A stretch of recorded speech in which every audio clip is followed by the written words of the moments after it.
विद्यार्थियों नमस्ते। मैं गजेंद्र सिंह बरड़वा आज आपका फिर से बीबीएम लाइव क्लासेज में स्वागत है।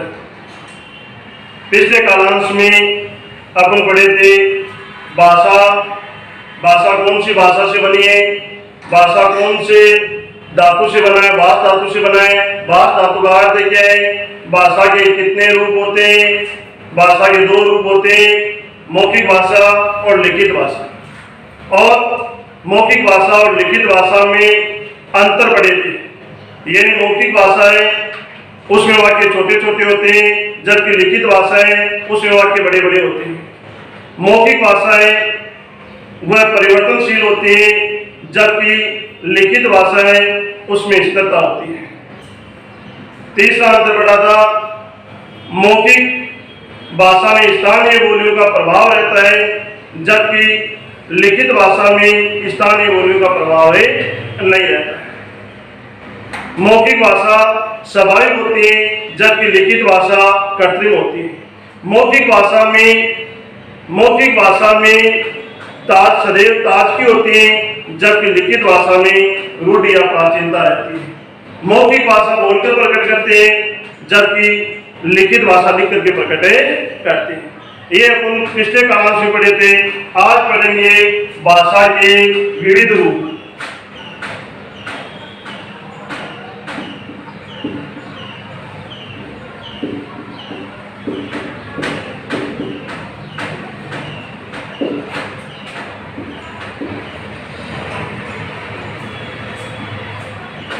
भाषा के विविध रूप। भाषा के विविध रूप में पहला है मूल भाषा।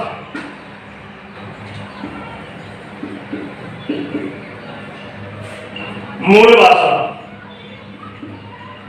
दूसरा है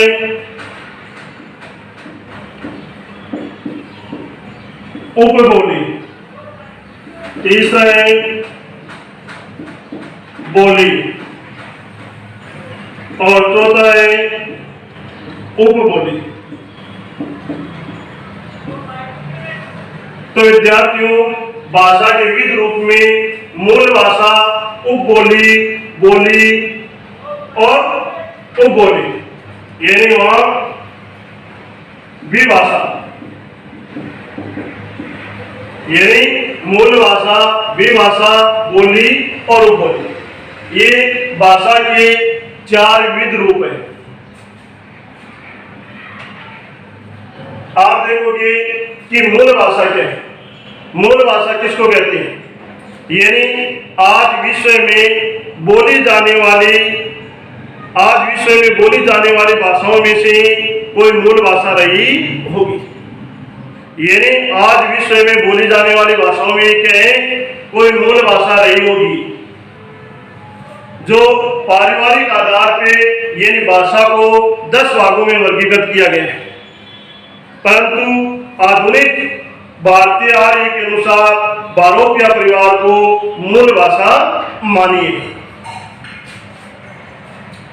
ये मूल भाषा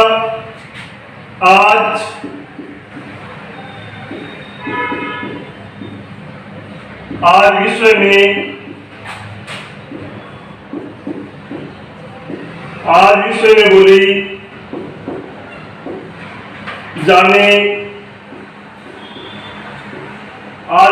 बोली जाने वाली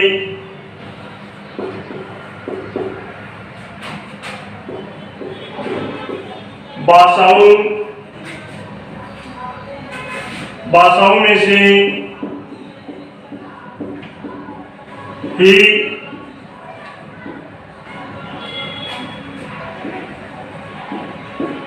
मूल भाषा रही होगी।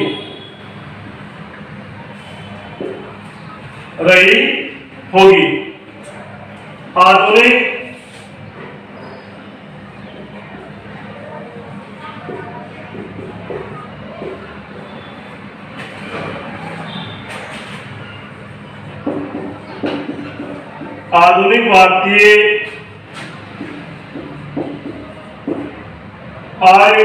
आर्य के अनुसार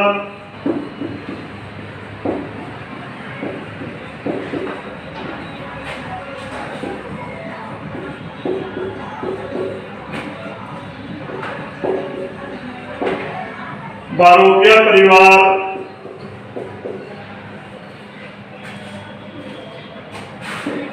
को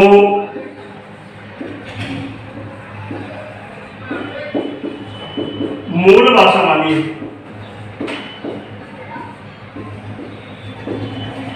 मूल भाषा मानी, यानी आज विश्व में बोली जाने वाली भाषाओं में से ही मूल भाषा रही होगी, लेकिन हमें ज्ञात नहीं है। यानी पारिवारिक आधार पर भाषाओं को 10 भागों में वर्गीकृत किया है, लेकिन आधुनिक भारतीय आर्य के अनुसार बारोटिया परिवार को मूल भाषा मानी है। तो ये थी भाषा के विविध रूप की प्रथम रूप मूल भाषा। अब देखते हैं भाषा के विविध रूप में दूसरा रूप है विभाषा।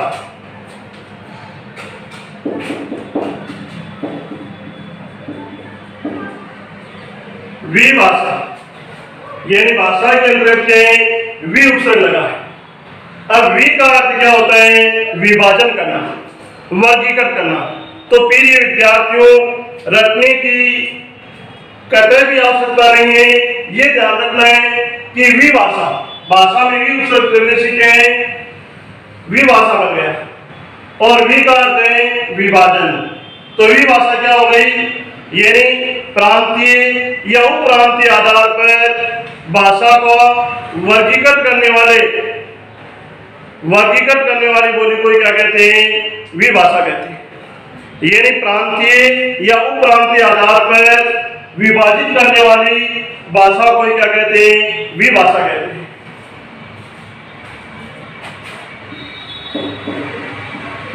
प्रांतीय या उपप्रांतीय आधार पर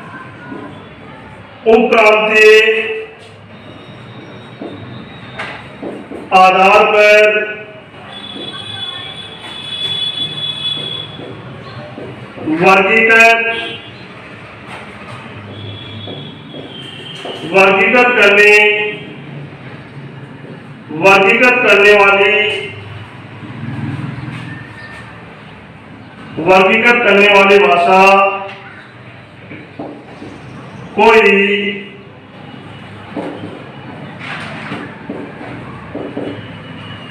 विभाषा कहते हैं।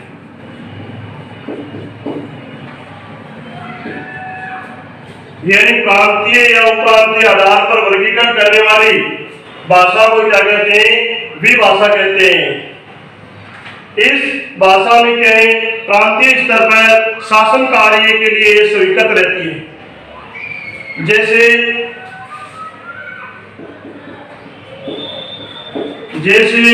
महाराष्ट्र के अंतर्गत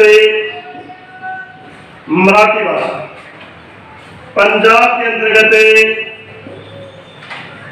पंजाबी भाषा, गुजरात के अंतर्गत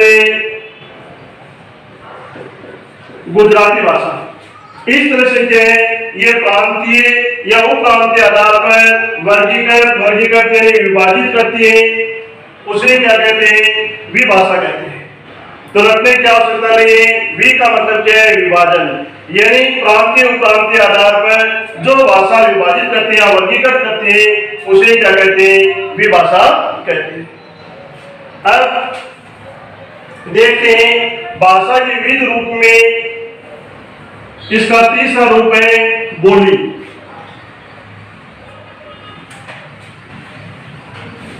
तो विद्यार्थियों, बोली किसे कहते हैं? बोली क्या है? तो ये तीसरा रूप भाषा के विविध रूप में क्या है? ये बोली है।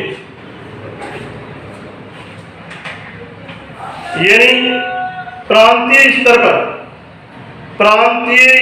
पर शासन कार्य के लिए प्रयुक्त न होकर के स्थानीय मंडलीय स्तर पर स्वीकृत होने वाली भाषा को क्या कहते हैं?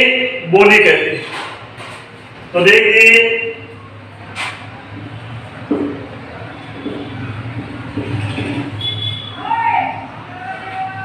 प्रांतीय आधार पर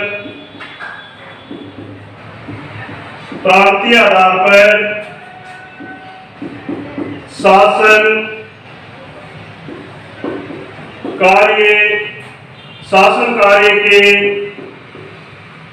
लिए प्रयुक्त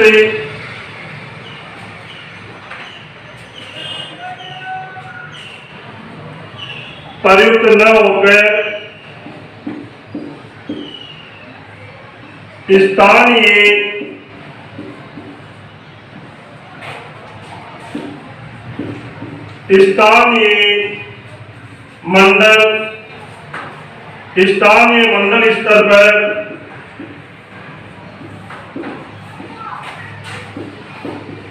स्वीकृत होने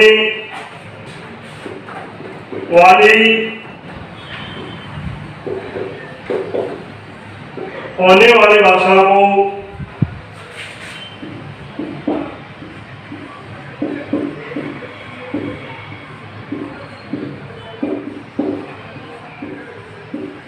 बोली कहते हैं। यानी प्रांतीय आधार पर शासन कार्य के लिए प्रयुक्त न होकर स्थानीय मंडल स्तर पर स्वीकृत होने वाली भाषा को बोली कहते हैं। जैसे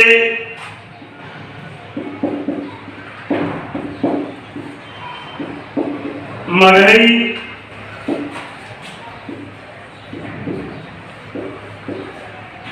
मालवी,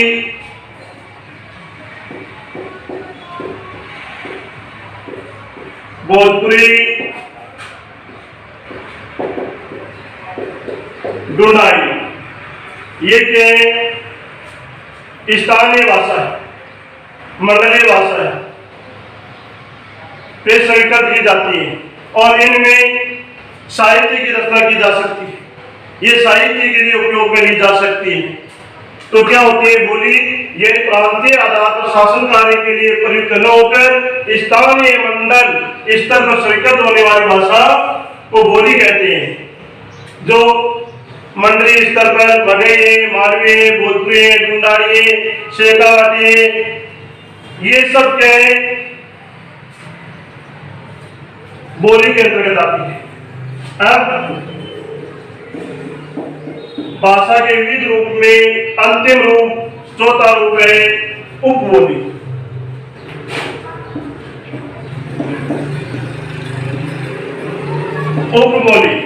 उपबोली क्या होती है? यानी प्रत्येक व्यक्ति की भाषा में दूसरे व्यक्ति की भाषा से अंतर होता है और व्यक्तिगत बोली सामूहिक रूप ले लेती है तो वह क्या बन जाती है? उपबोली बन जाती है। तो देखेंगे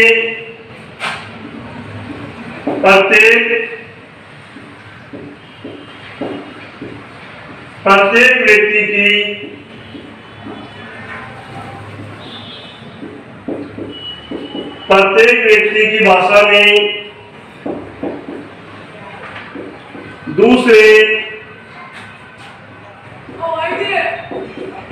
दूसरे व्यक्ति की भाषा से, यानी प्रत्येक व्यक्ति की भाषा में दूसरे व्यक्ति की भाषा से अंतर होता है।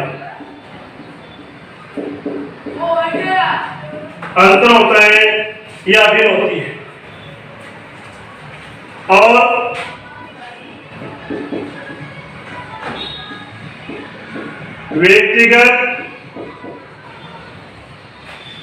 व्यक्तिगत भाषा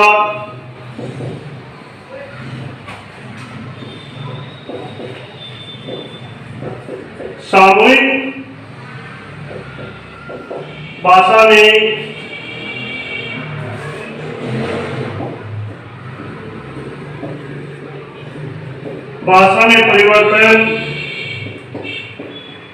परिवर्तन होने पर उपबोली हो जाती है। उपबोली हो जाती है, उपबोली कहलाती है।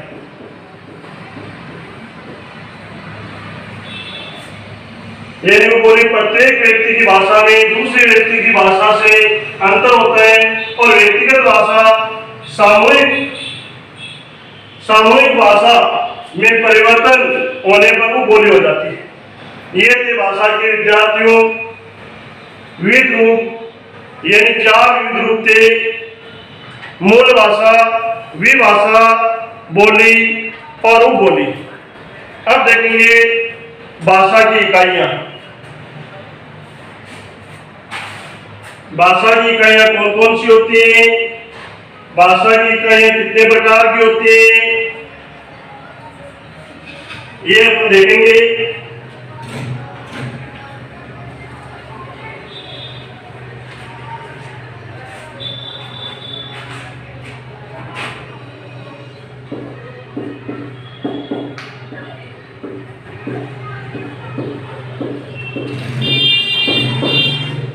भाषा की इकाइयां, भाषा की इकाइयां यानी भाषा की इकाई कितनी होती है? भाषा की इकाई 5 होती है।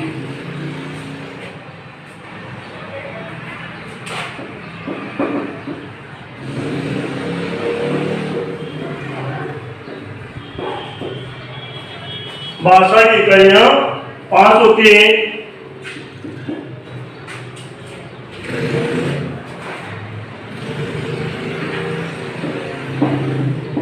ध्वनि,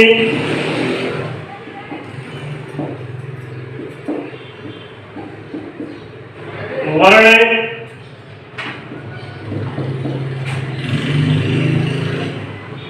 शब्द,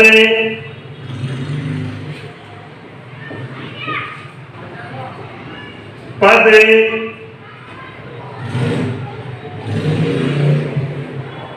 और वाक्य। यानी भाषा की इकाइयां 5 होती हैं: ध्वनि, वर्ण, शब्द, पद, वाक्य। तो प्रिय विद्यार्थियों, अपने ये देखना है कि ध्वनि क्या है। ध्वनि किसको कहते हैं? यानी व्यक्ति के मुंह से निकलने वाली प्रत्येक स्वतंत्र आवाज को ही ध्वनि कहते हैं। और मौखिक भाषा, जो मौखिक भाषा बोली जाती है, वह सब ध्वनि के अंतर्गत आती है। तो आपको ये ध्यान में रहना चाहिए ध्वनि क्या है।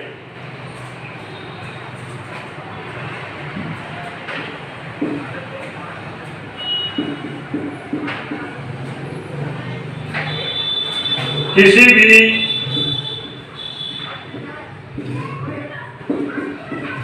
भी व्यक्ति के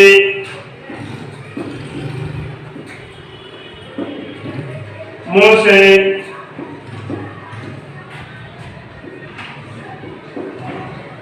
बाहर, किसी भी व्यक्ति के मुंह से बाहर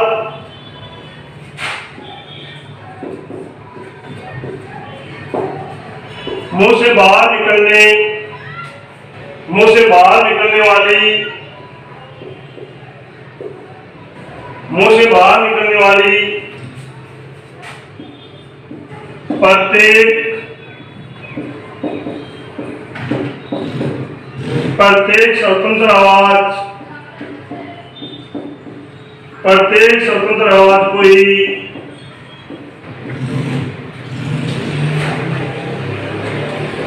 प्रत्येक स्वतंत्र आवाज को ही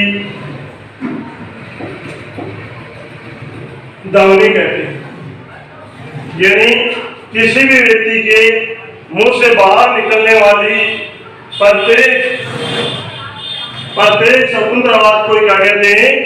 ध्वनि कहते हैं।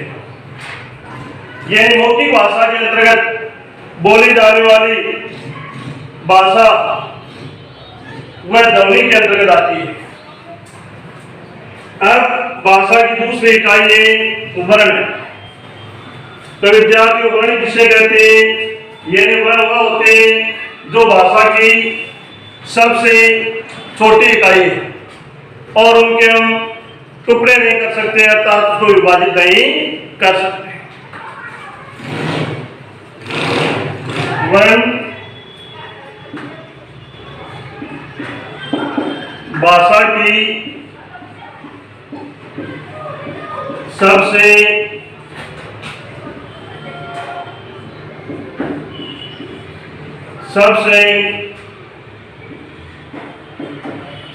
छोटी इकाई को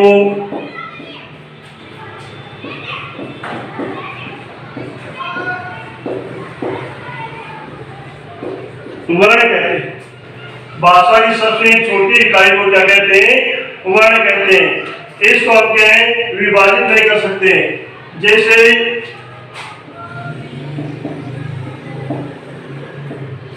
टे, चे, टे, पे, ते, रे, जे,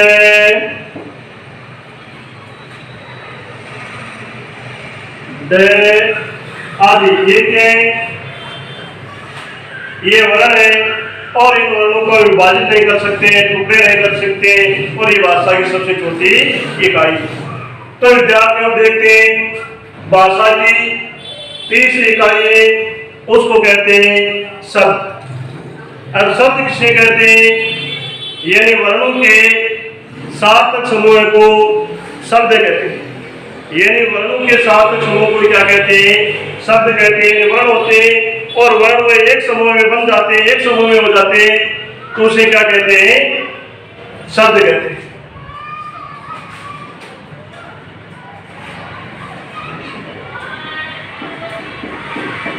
वर्णों के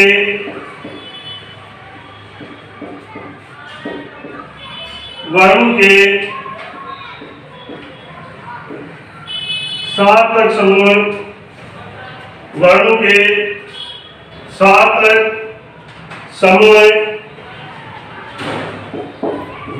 कोई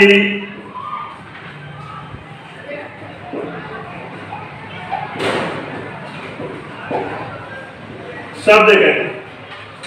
यानी वर्णों के सार्थक समूह कोई शब्द कहते हैं। जैसे वर्ण है क, मैं प्लस ल, ये क्या है? वर्ण है। क, मैं, ल, ये वर्ण है। इनको समूह के रूप में लिखेंगे तो क्या हो गया? कमल। अब ये कमल क्या हो गया? ये कमल शब्द है। अर्थात के वर्णों के सार्थक समूह को क्या कहते हैं? शब्द कहते हैं। अब देखते हैं भाषा की चौथी इकाई, उसे कहते हैं पद। अब पद क्या होता है विद्यार्थियों? पद वह होता है कोई भी शब्द वाक्य में व्यवहारिक रूप से या विभक्तियुक्त शब्द को ही पद कहते हैं। तो देखते हैं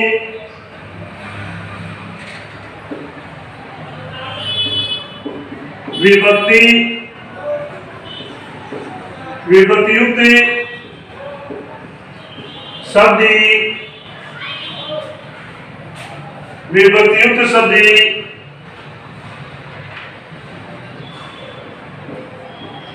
पद कहलाता है। विभक्तियुक्त यानी विभक्तियुक्त शब्द पद कहलाता है, या कोई भी शब्द वाक्य में व्यवहारिक रूप से प्रयोग किया जाता है उसे भी क्या कहते हैं? पद कहते हैं।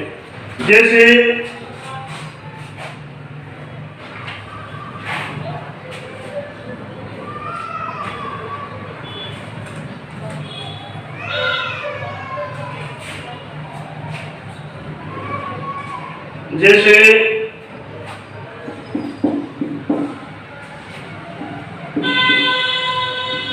राम ने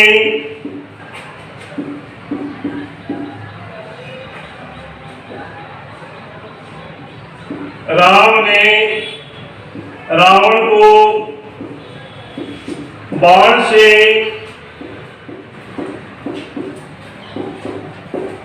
मारा।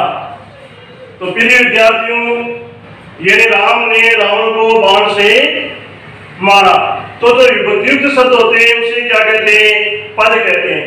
राम के शब्द ने के विभक्ति है, तो विभक्तियुक्त है राम ने विभक्ति है। कौन से काल की विभक्ति है? कर्ता ने तो ने विभक्ति आई, तो राम के ये विभक्तियुक्त शब्द है, तो ये क्या बन गया? ये पद बन गया। ये क्या हो गया? पद हो गया। आगे देखो, रावण के शब्द है, को के विभक्ति है। रावण को यानी विभक्ति लगी हुई है। कौन से काल की विभक्ति लगी हुई है? कर्म यानी कर्म काल की विभक्ति लगी हुई है, तो ये भी क्या हो गया? पद हो गया। बाण से तो बाण के शब्द है और से के विभक्ति है। कौन से काल की विभक्ति है? कर्ण से, तो यानी जो विभक्तियुक्त शब्द होते हैं उसे पद कहते हैं। अब इकाई का पांचवा इकाई, भाषा की पांचवी इकाई है, वह है वाक्य। वाक्य किसे कहते हैं?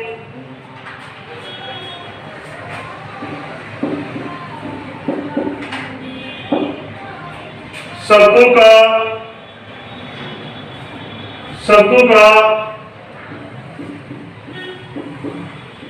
वाक्य में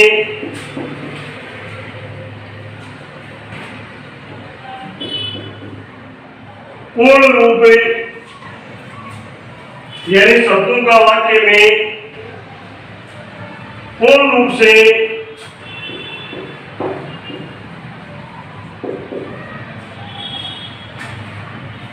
भाव निकलता हो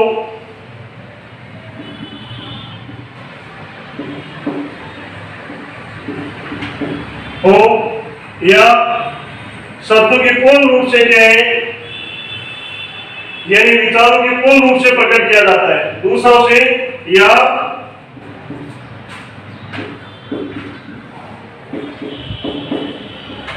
विचारों को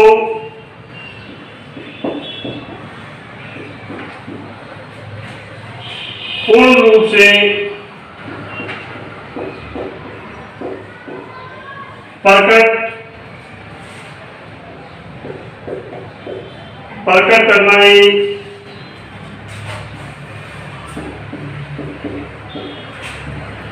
वाक्य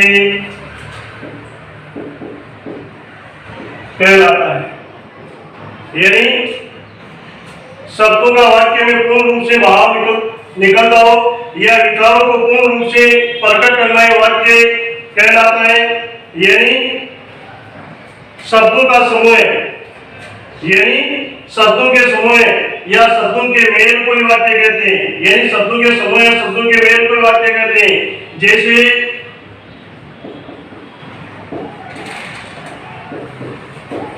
राकेश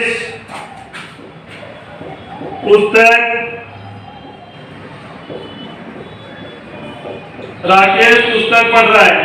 अब ये वाक्य राकेश शब्द है, पुस्तक शब्द है, पढ़ रहा शब्द है, लेकिन ये क्या है, शब्दों का एक पूर्ण विचार प्रकट हो रहा है और शब्दों का मेल हो रहा है। यानी राकेश पुस्तक पढ़ रहा है, इन शब्दों के मेल से वह क्या हो गया? वाक्य बन गया। इसलिए उसे क्या कहते हैं? वाक्य कहते हैं। ये प्रिय विद्यार्थियों, भाषा की 5 इकाइयां थी: ध्वनि, वर्ण, शब्द, पद और वाक्य।